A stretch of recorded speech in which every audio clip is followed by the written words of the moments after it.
Buenas tardes, gracias por acompañarnos en InfoView, segmento de Infograma.net, auspiciado por Fundación Garza Roja. El día de hoy nos acompaña el abogado Pavel Lisovsky, ¿lo dije bien?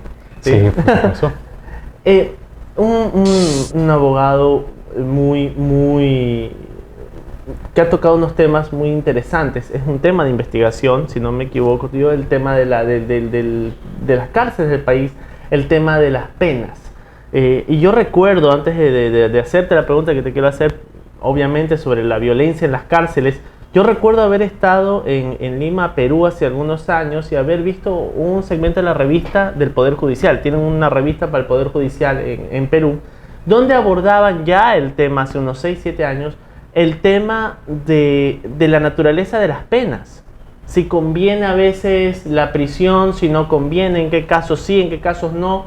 Y me llamaba mucho la atención, inclusive gente que pensaba y decía, es que ¿para qué cárcel para ciertos asuntos?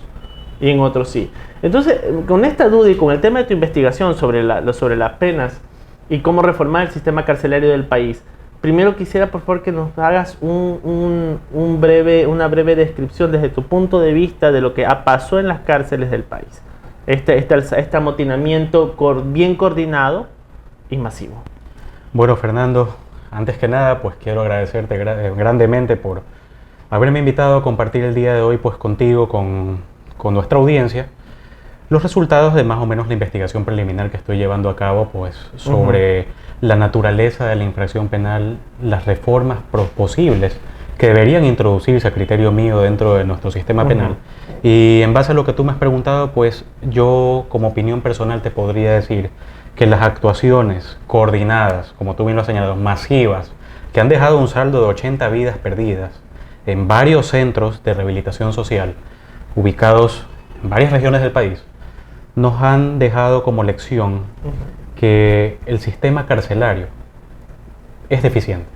Y eso es una realidad que la conocemos desde hace mucho tiempo. Entonces, es ante esa deficiencia del sistema carcelario que podemos ver la actuación de la delincuencia organizada. ¿Ya? Delincuencia organizada que manifiesta sus actos a través de ataques coordinados, como tú bien lo has señalado, donde se puede ver que realmente hay que decir lo que es. Sucedió una carnicería y muy probablemente pues se especula a nivel de las investigaciones preliminares que están realizando las autoridades competentes e inclusive de comunicados extraoficiales que han hecho estas organizaciones, que han hecho llegar a canales de televisión. Y ya lo sabemos, hay figuras en los medios de comunicación que han dicho que afuera de los canales han dejado estos panfletos donde se establece este mensaje intimidatorio, no solamente para las bandas rivales, sino también para funcionarios públicos, que fue lo que presuntamente podría haber motivado la salida, en este caso, pues de este alto funcionario policial que estaba amenazado de muerte, que quizás también permite entrever que la intervención estatal, la intervención del Servicio Nacional de Atención Integral, porque realmente ese es el nombre, un servicio de atención integral a las personas privadas de libertad. Eso suena poco profesional para algo tan fuerte, ¿no? Yo no diría que es poco profesional, pero sí te podría decir que si nosotros lo analizamos desde una perspectiva filosófica, el marco constitucional sobre el cual se sustenta todo nuestro ordenamiento jurídico, no solamente la parte penal, la parte civil, la parte laboral, todas las ramas del derecho, todas las ramas que componen el ordenamiento jurídico se basan en una visión garantista que la da la propia Constitución, donde existen principios universales. Esto no es nuevo, esto no es un invento arbitrario ecuatoriano, donde existen principios tales como el principio de indubio pro reo. En caso de duda debe privilegiarse el derecho de la persona procesada, de la persona que inclusive ya está en una situación, ya es un reo, ya como en el sistema carcelario. Entonces, si tú ves, por ejemplo, analizas la Constitución de la República, te señala en el artículo 77 los derechos de las personas privadas de libertad, y tú vas a ver una serie de 14 numerales donde se establecen los derechos que tienen las personas privadas de libertad. Y el artículo siguiente, el 78, tú vas a ver los derechos de las víctimas de un delito, ¿ya? Y vas a ver un solo párrafo. Entonces, sí, es algo que llama bastante la atención y es algo que también, pues, tal como está en la Constitución, también se traduce en nuestro Código Orgánico Integral Penal, donde también, pues, ves desde el artículo 666 en adelante, pues, la competencia del juez de garantías penitenciarias, tantos temas, pues, que no los vamos a abordar ahorita, que son un poco muy específicos para lo que queremos, pero sí te puedo decir que esa corriente garantista puede empezar a pasar factura a la seguridad nacional. Ya nos las está pasando, porque coordinarse dentro de las cárceles es sumamente complicado. No digo llegar al extremo de lo que pasó en El Salvador, lo cité en la mañana en el programa con Ramón Sonnerholzer, las mañanas de Tropicana, se topó el ejemplo de El Salvador, de Nayib Bukele. ¿Recuerdas que Bukele interviene, claro, al estilo Bukele, que no es muy legal, pero interviene en las cárceles, pone inhibidores de señal, militariza las cárceles, les cierra cualquier garantía que tenían los presos antes, cualquier privilegio y cualquier acuerdo convenido anteriormente? O sea, fue una intervención potente, pero aquí veo que no, porque inclusive la pelea es de una banda pidiendo el control de las cárceles por encima de otra que dice que la tiene. Está bien, mira, los motivos de esta actuación pueden haber sido cuales sea. Puede haber sido quizás hasta un motín pidiendo por amotinarse, o inclusive un motín pidiendo más derechos, como lo hemos visto en otros países. ¿Ya? Indistintamente de la causa del amotinamiento, tú puedes ver que el sistema penal, desde un punto de vista tridimensional, porque tienes que considerar, lo conversábamos fuera de estudio inclusive, tienes que ver tanto la parte de la infracción penal, como la parte del proceso penal, como la parte ya de la ejecución penal, ya es deficiente. Debemos plantearnos, ¿realmente se están criminalizando todas las conductas atentatorias a los bienes jurídicos que el Estado debería proteger? Porque el Estado tiene una obligación.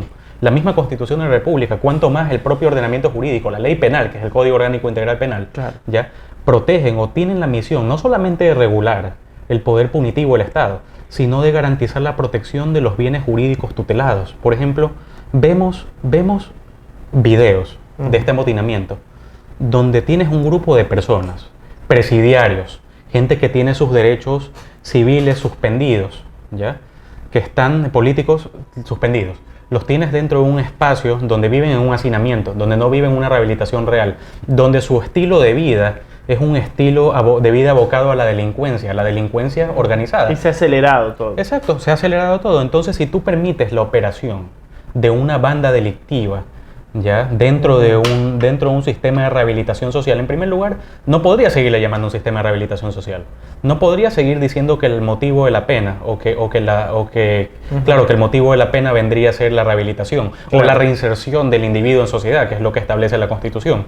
Entonces, nos vemos ante un problema muy grave que, como tú bien lo señalas, ya está pasando factura y se debe sopesar si realmente debemos seguir abocados a un sistema penal garantista, ¿ya? Del derecho de la persona procesada, del derecho de la persona que se conoce por informes de inteligencia, por la actuación policial, que debo decir no es mala, ¿ya? Que pertenecen a una banda delictiva cuyo estilo de vida ya es contrario a los fines del Estado.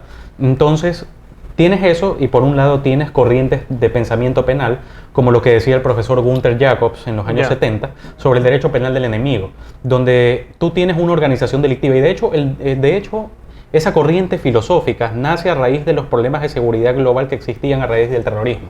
Hoy en día, las organizaciones delincuenciales transnacionales, ya, porque hemos visto que las organizaciones delictivas que existen aquí responden a organizaciones delictivas de afuera, es lo que conocemos preliminarmente. Claro, hay vínculos ahí. Entonces, si tienes ya esa situación, ya tienes un estilo de vida que es contrario a los fines del Estado y que pone en riesgo la seguridad nacional, quizás el Estado debe plantearse no extender la totalidad de las garantías que se supone que deben extenderse en un proceso penal con el fin de precautelar el bien jurídico tutelado más privilegiado. Y podríamos, como se dice en hebreo, bekitzur, en pocas palabras, resumirlo a que tú sugieres, y un poco para que el público pueda ponerse en onda, tú dices, este tipo de delitos amerita este tipo de sentencias, esta pérdida de garantías que se les está dando, porque como tú bien lo manifiestas, vamos a usar el ejemplo de que ciertas medidas eran tomadas en épocas de terrorismo y ellos son casi terroristas, están vinculados a grupos delincuenciales internacionales. Y indistintamente de los motivos de su operación, porque puede ser con un rédito económico. Yo creo que eso es lo que distingue el terrorismo de la delincuencia organizada común y corriente. La delincuencia organizada, su aparición tiene diversas causas, las podemos ver en la historia. De hecho, el momento en que se pierde la confianza en la seguridad jurídica, Ujú. ¿ya? Y tú tienes un colectivo de personas que están ante una situación apremiante, donde tienen que buscar maneras de subsistencia, lo van a hacer en contra de un orden gubernamental establecido, porque ese orden gubernamental quizás no está cumpliendo con las necesidades elementales que ellos tienen como ciudadanos. Entonces, ese tienes que mentalizarte que es el concepto de la aparición de toda organización delincuencial, ¿ya? Y su finalidad es la obtención de réditos. Eso es lo que distingue. Esa es la línea de distinción entre el terrorismo convencional, que sí tiene sus mecanismos de financiamiento. Pero que llegan a ser igual de ilegales. Y la delincuencia organizada, que tiene mecanismos de financiamiento como el narcotráfico, Ujú. que tiene mecanismos de financiamiento como el robo, el hurto, las estafas, una serie de tipos penales que no solamente están contemplados en nuestro ordenamiento jurídico, sino en diversos ordenamientos jurídicos a nivel global. Tú entras, por ejemplo, a la página web de la Interpol, ¿ya? ¿Qué es lo primero que ves? Ves una campaña de la Interpol contra la Ndrangheta, la mafia calabresa. Claro. ¿Ya? Entonces, Sangreta, eso son. sí. Es Una historia uno- potente. exacto. Entonces, varios ordenamientos jurídicos se han armonizado para perseguir esta delincuencia organizada transnacional, e inclusive nosotros deberíamos hacerlo más aún con la delincuencia organizada local. No es posible que en partes policiales se establezca que los funcionarios carcelarios conocen que tales alas del centro de rehabilitación son dominadas por tales mafiosos, o son dominadas por tales delincuentes o por tales bandas delincuenciales. Entonces yo creo que no me equivoco al decir que tanto tú como yo y quizás las personas que nos están viendo en este espacio sentimos una frustración grande y una impotencia al saber que hasta en el sistema punitivo, cuando una persona ya es declarada culpable y ya ingresa a este centro de rehabilitación, sigan obrando, sigan operando estas bandas con total impunidad. Y el siguiente tendría que plegarse alguna de las facciones que están dentro de las cárceles. Posiblemente, y de hecho no solamente son actos que generan una repulsa social, sino que yo he escuchado realmente muchas opiniones de conocidos y amigos que manifiestan o lo ven desde una perspectiva de, bueno, por último, quienes se están matando entre sí son delincuentes, entonces dejemos que se maten, ¿ya? Para mí esta es una perspectiva errada, ¿ya? Yo creo que el ser humano, ya, si bien es cierto que existen, como ya te lo planteé, corrientes de pensamiento filosófico que creen que deberían quitársele los derechos y garantías elementales a personas que se comportan como enemigos del Estado, no es menos cierto que el ser humano tiene una dignidad inherente como ser humano que debe ser respetada. Entonces yo no puedo estar de acuerdo con una visión de que para mí es más aceptable que entre sí se maten dentro de una cárcel. Si fuera por mí, si dependiese de mí dominar el sistema penal y aplicarlo para garantizar una justicia, yo verdaderamente, en primer lugar, tendría que establecer un buen sistema de reinserción social, ¿ya? Porque no puedo yo pasar a quitarle la vida a una persona, ¿ya? Claro. Entonces, en primer lugar. En segundo lugar, también tienes que tener en cuenta que si tienes ese sistema de reinserción, en segundo lugar, no tiene por qué haber dentro de una cárcel celulares, no tiene por qué haber machetes, armas de fuego, gasolina para quemar cadáveres, Eso es asombroso. ¿ya? Cuchillos. No debe haber un espacio donde se pueda caminar libremente para cercenarle la cabeza a otra persona, para ir con un ataque vicioso, organizado, en conjunto con varias personas, con varios reclusos, a tomar una de esas actitudes, a realizar uno de esos actos. ¿Qué garantías, y mencionando el comentario que hicieron tus amigos, yo he citado el ejemplo de Sendero Luminoso en Perú, y yo creo que tal vez se parece, lo más aproximado que he encontrado, a un sistema que dice, bueno, Sendero Luminoso era un grupo terrorista, ya saben, que operaba en Perú, llegó a dominar gran parte del territorio peruano, hasta que vino esta guerra en los 80 contra el terrorismo, pero ellos se basaban en las cárceles. Al principio se decían, bueno, déjenlos en las cárceles porque son ideólogos, ahí están presos. Pero una vez que dominaron las cárceles, llegaron a crear un sistema de bandas adentro y un sistema de asistencia social, y se creía que solo se mantendrían en las cárceles peruanas, pero desde las cárceles peruanas se regaron a la sociedad civil. Lo que ocurre es que... ¿Cómo cortar? ¿Qué derechos cortarías? Lo que ocurre es que quizás no es tanto el tema de cortar derechos, quizás es el tema de una acción más acertada, de una acción más coordinada, de un liderazgo más firme por parte de las autoridades, una interdependencia que debe existir realmente entre las funciones del Estado, tanto entre la función ejecutiva, entre la función legislativa y la función judicial, para poder atacar este problema. Porque si bien es cierto, se consideró en Perú que confinando a Sendero Luminoso únicamente al sistema carcelario se iba a mantener en el sistema carcelario e iba a ser un problema el sistema carcelario. Pero tú no puedes lanzar bajo la alfombra un problema que tienes que resolver. Claro, ahí intervino la inteligencia peruana, después intervino los militares y se logró aniquilar prácticamente ese tema. Y quizás recordarás que es la actitud que las autoridades gubernamentales tomaron también aquí en el Ecuador con el tema del Faro Vive, en la época de León Febres Cordero. O sea, la intención realmente era pasar a exterminar esta agrupación. ¿Ya? Entonces, ahí se aplica un poco la filosofía del derecho penal del enemigo. ¿Ya? Pero por otro lado, si tú quieres erradicar bandas, tienes que irte a las causas de su aparición, tienes que también hacer un análisis no solamente jurídico, no solamente un análisis de reforma. O sea, la ley está hecha para contemplar los tipos penales. Yo creo que en cualquier legislación del mundo, tú vas y el asesinato es considerado un delito. ¿Ya? Claro. ¿Verdad? Entonces, no es un problema la ley. ¿Ya? El asesinato es considerado un delito aquí y tiene una represión dada por la misma ley.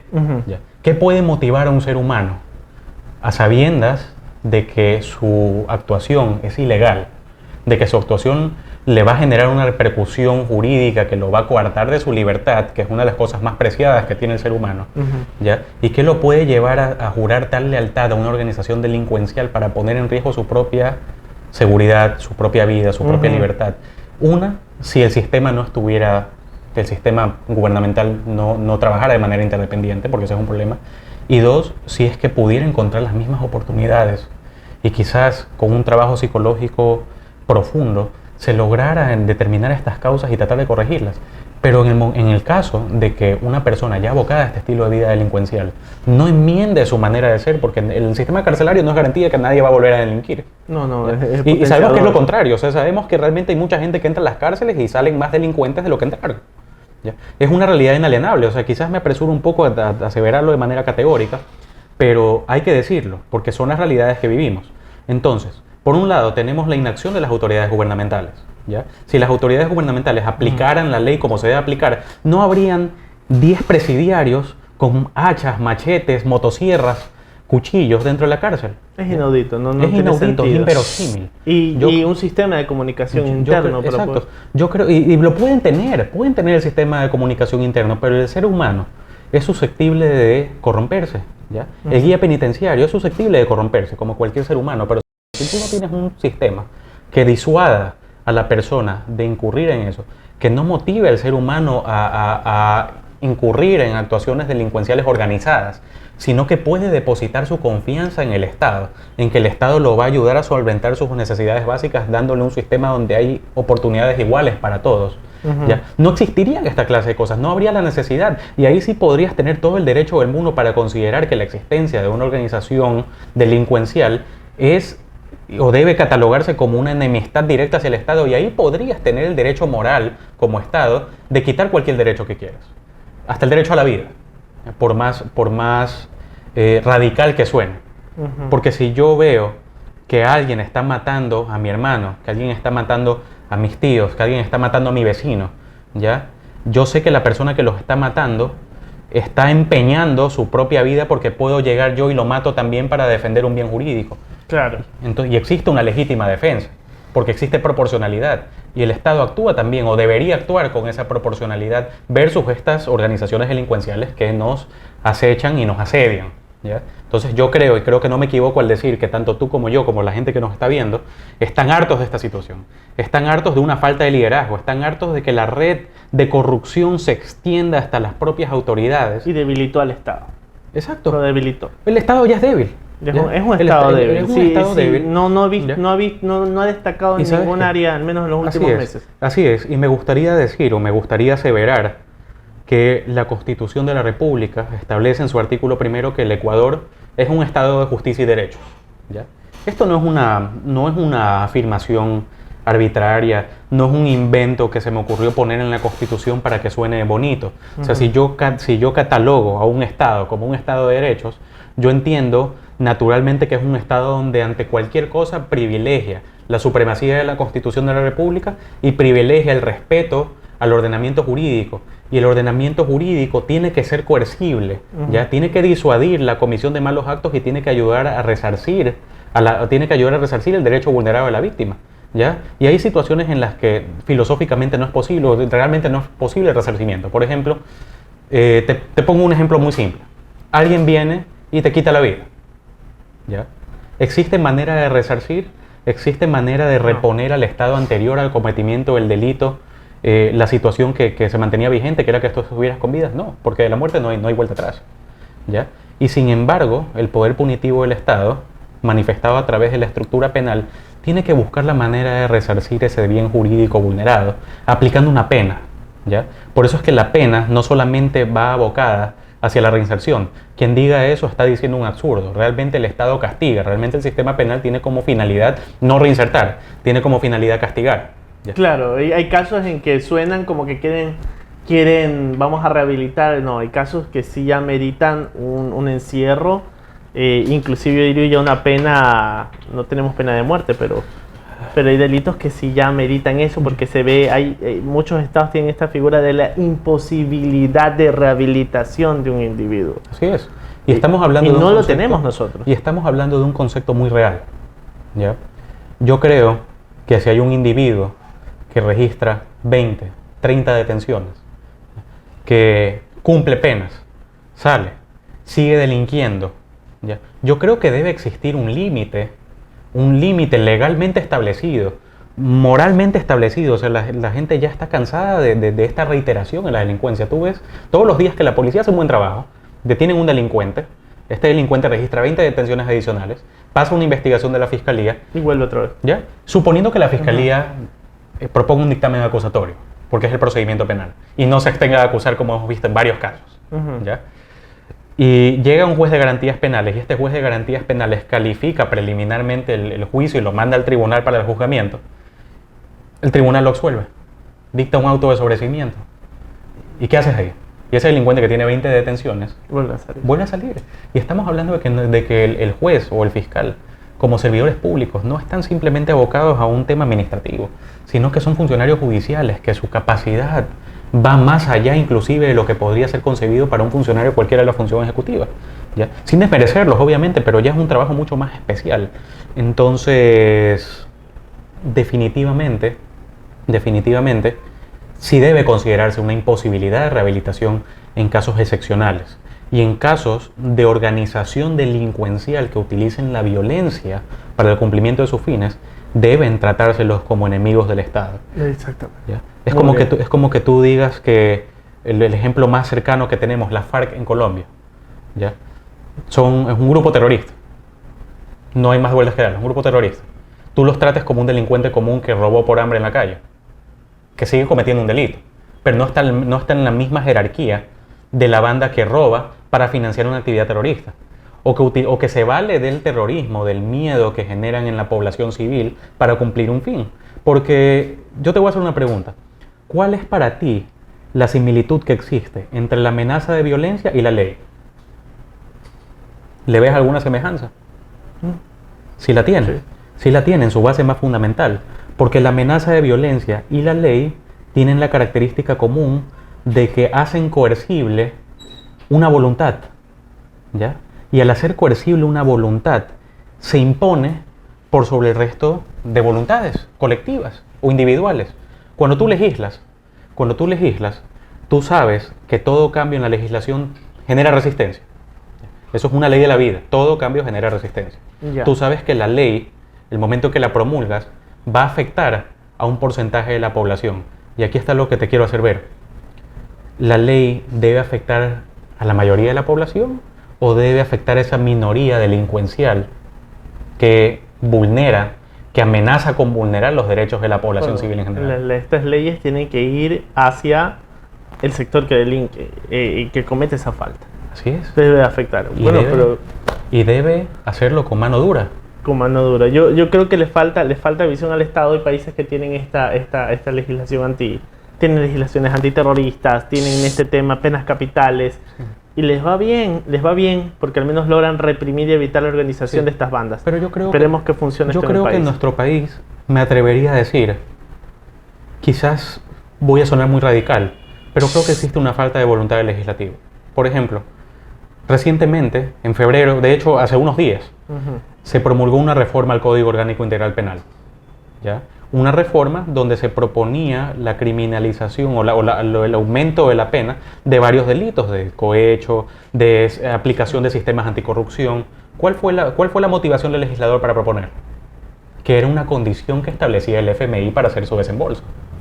Entonces no vino de la voluntad del legislador ocurrírsele de la noche a la mañana, vamos a implementar un buen sistema anticorrupción. Si no implemento este sistema anticorrupción, no voy a tener un desembolso del FMI. Entonces, veamos, ya como para cerrar la entrevista y despedirnos, es voluntad política. Falta voluntad política, un Estado fuerte genera leyes fuertes y saber bien quién es enemigo del Estado, quién no. Y todo va desde la misma retórica política. ¿Cuál es la retórica política imperante? ¿O cuál es la que tiene más acogida en el país? Y la ha tenido durante varias décadas. Yo, como político, tengo la voluntad de atacar al millonario para darle al pobre, porque todas las desgracias que vive el pobre, todos los padecimientos que tiene son consecuencias de la mala voluntad del millonario. O viceversa. Yo tengo que restar derechos a los trabajadores porque no me permiten a mí florecer como compañía y por ende yo no puedo generar más trabajos porque voy a tener la imposición de salarios que son considerados dignos, etcétera, etcétera, etcétera. Entonces la retórica política se basa en una idea marxista de lucha de clases. Y hasta cierto punto ¿es correcto o es natural? Bueno, no es correcto, es natural. Nos quedamos como asunto pendiente para otro tema para conversar. Agradeciendo tu visita, Pavel, pero sí, siento que hay un efecto Robin Hood, hay un efecto también en la ley, como decir, saben que justificar famélicamente cualquier delito. Yo creo que ese también es el problema. Dices, roba porque es pobre, roba porque es esto, si hay delincuencia es porque hay ignorancia. Ahora, la misma todo ley, se justifica. Perdón que haga un pequeño inciso, para despedirnos.